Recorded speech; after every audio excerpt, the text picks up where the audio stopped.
চলতি মাসে দায়িত্ব নিতে যাওয়া নবনির্বাচিত মার্কিন প্রেসিডেন্ট ডোনাল্ড ট্রাম্পের হোয়াইট হাউসে ফেরত আসাকে কেন্দ্র করে বিশ্ববাজারে বাণিজ্য ও শুল্ক বিষয়ক অনিশ্চয়তা দেখা দিয়েছে।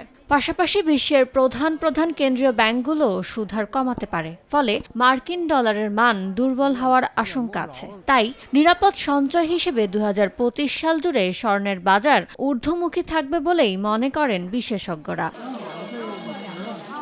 মধ্যপ্রাচ্য সহ চলমান রাশিয়া ইউক্রেন যুদ্ধকে সামনে রেখে চীনা কেন্দ্রীয় ব্যাংক সহ অন্যান্য ব্যাংক স্বর্ণের মজুদ বাড়ালে চলতি বছর স্বর্ণের দাম প্রতি আউন্স ২৪৫০ থেকে ২৯৫০ ডলারের মধ্যে থাকবে বলে মনে করেন খাত বিশ্লেষকরা। নিউ ইয়র্ক ভিত্তিক বৈশ্বিক অর্থনীতির গতি প্রকৃতি বিশ্লেষণকারী প্রতিষ্ঠান ট্রেডিং ইকোনমিক্সের তথ্য বলছে, বছরের প্রথম প্রান্তিকে প্রতি আউন্স স্বর্ণের গড় দাম ২৬৫৭ ডলারে থাকতে পারে, যা বছরের শেষ প্রান্তিকে উঠবে আউন্স প্রতি ২৭৫৯ ডলার।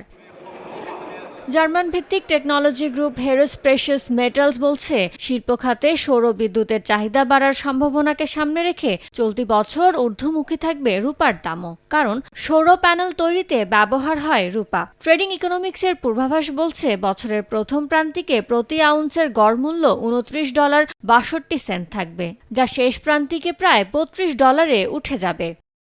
এদিকে নিম্নমুখী থাকতে পারে আরেক মূল্যবান ধাতু প্লাটিনামের দাম। হেরেস বলছে, অটোমোটিভ ও শিল্প খাতে ব্যাপক চাহিদা থাকা সত্ত্বেও এবছর প্লাটিনামের দাম কমবে। ট্রেডিং ইকোনমিক্সের পূর্বাভাস, বছরের প্রথম প্রান্তিকে প্রতি আউন্সের গড় মূল্য $775 থাকলেও বছর শেষে নেমে যাবে $721.47।